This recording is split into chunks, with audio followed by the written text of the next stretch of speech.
versus the world. Jane and your little HQT cooking up some HQ cookies. Paul H. Watson, Chris Marino, Keith Allen, and Slinky with the B-Day. Do you have the winning recipe on this night before Turkey Day? I'm fully stuffed with 12 questions about holiday food, glorious food. Where? If you answer all 12 correctly, you'll be in the money, tasting the honey, hitting the high spots with Where? $5, folks. That's a lot of drumsticks. And let me tell you something else. Extra lives, something to be thankful for. Erasers, yeah, that's going to help you win the game too. You know what I'm talking about by now. Extra lives keeping the game if you get a question wrong. Erasers knock out one incorrect answer, leaving you with two options. You get the erasers by playing with your friends, especially going to be important tomorrow at Thanksgiving on the table there with all your family gathered around. Get those erasers for free. Just play with other HQTs nearby. Extra lives, you can... Or play for your friends. Get your family on board. I'm thankful for tomorrow's lineup on HQ. We got a special holiday schedule at 2 p.m. It's HQ Sports. The Great Gambino with an all-football edition. Yeah, Lions, Bears, Skins, Boys, and HQ at 2. But at 8 p.m., I'm back with the main event. You're not going to want to miss this. It is Thanksgiving. That means turkey, more turkey. But before that tryptophan and carb coma kicks in, tune into a major HQ event at that special time, 8 p.m. tomorrow, 8 p.m. for a very special bonus prize. We're not just giving away cash. No. One lucky HQT will win a once-in-a-lifetime experience that you're going to have to see to believe. Gotta keep the lips sealed tonight. That's tomorrow at 8 p.m. Eastern Time. Be there or be absent. Now, are you going to quiz with me, or are you going to stand there like a slab of meat with mittens? $6 in my right nut says you're not landing at Q12. But let's find out, huh? Let's get down to the nitty-gritty as we board the Mayflower. Let's get this show on the road at Q Moreau. Numero uno with 350,000 HQTs live in the game right now. What fruit is cider usually made from? Avocados, tomatoes, or apples? Now, according to botanists, all three of these are fruits, but what do botanists know? Well, I guess they know about plants.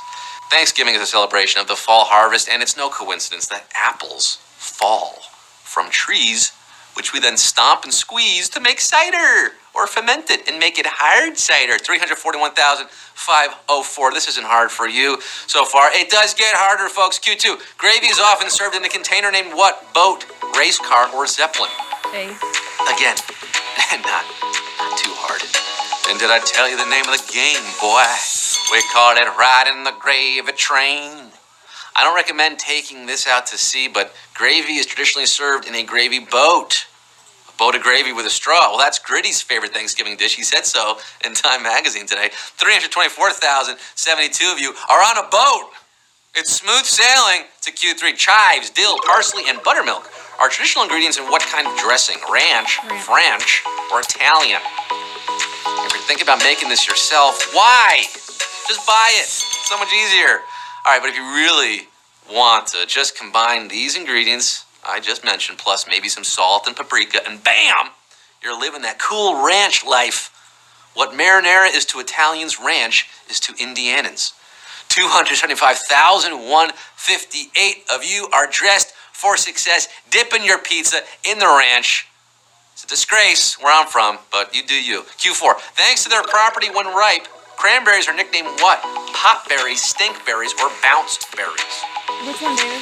Now, whether you grow them on the shrub or go all out with the bog method, you'll know your crayons are ripe when they hit that deep red color and when you can bounce them off the kitchen counter. Yeah, they bounce when they're ripe. That's why we call them bounce berries. Bounce with me, bounce with me, with me, with me, with me. 132,878. Dribbling on to Q5. We lost 130,000 there. Drowning in the bog. Maybe use an extra life for Q5. Which of these breads is typically made with yeast? Dinner roll, buttermilk biscuit, or cornbread? Roll. This quiz is making me hungry.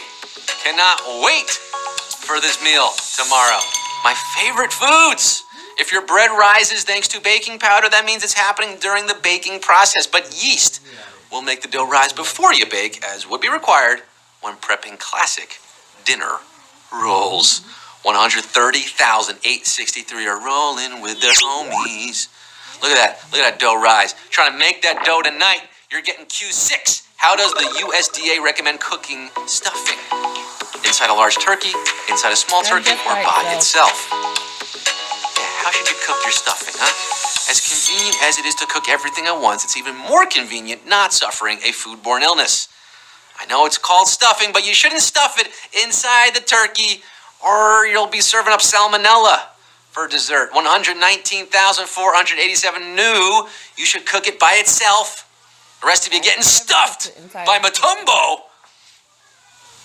Finger wag. Q7. Which of these ingredients is traditionally found in pumpkin pie spice? Cumin, dried pumpkin, or ginger? Zingibracia. We had a question about the ginger family. Zingibracia. See, I forget too.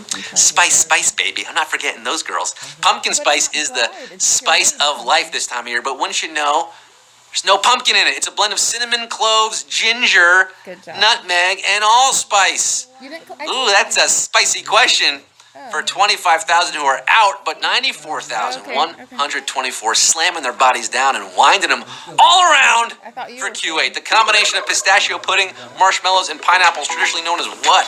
Waldorf pudding, trifle, or Watergate salad. Oh, check out this old-timey side piece. Sounds disgusting AF. This dish is similar to ambrosia, but the key is pistachio, which is why it's also known as green goop.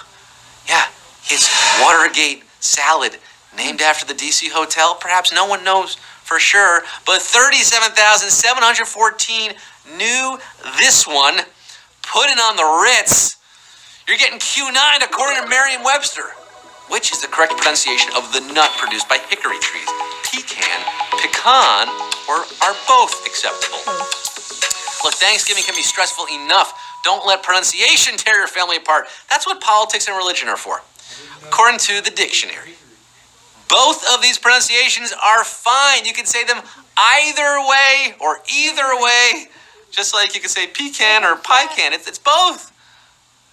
No, don't say pican. Say pecan. 25,299. You can get Q10. The rest of you had nuts. You're saying nuts. You got it wrong. But extra life. Keep you in. Q10. Which of these terms typically refers to a very different plant outside North America? Yam, sweet potato, or potato? There are many uber tubers out there. You could be boiling, baking, mashing, smashing them. In the U.S., though, the term yam is ascribed to a type of sweet potato. But outside this old continent of ours, Asia, Africa, yams are a much starchier root vegetable. What's the yams? The yams have the power of that beat. 23,830. 830. You knew what the yams are.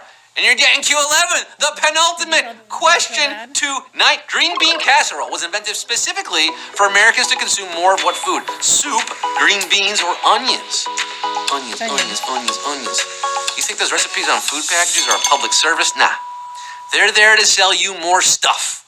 And in 1955, GBC, green bean casserole, caught on in a big way when it was printed on labels of Campbell's cream of mushroom soup. Soup! I read an article about the Campbell's family and their soup empire. It's kind of crumbling right now. They're not doing too well. But 13,371, you're souped up. The rest of you burned your tongue on Q11. You're out of the quiz right now. But 13,371 are still hungry. You're getting one more food question on this Thanksgiving Eve show. It all boils down to this $5,000 at stake. Steak. Turkey. Q12. Oh. Which of these products has been around the longest? Ready Whip, Cool Whip, Dream Whip. Crack that whip. Give the face a slip. Who's whipping it good? These United States of ours, well, they're unstoppable when it comes to concocting highly processed dessert toppings. Yeah, don't step to us. We got this down. Dream Whip, it's a powdered whip mix, dreamed its way into homes in 1957. Cool Whip's been keeping it cool since 1966. But Ready Whip? Whip has been ready since way back in 1948. Are you ready, Freddie? A savage Q12. We got 4,251 winners tonight. Yeah,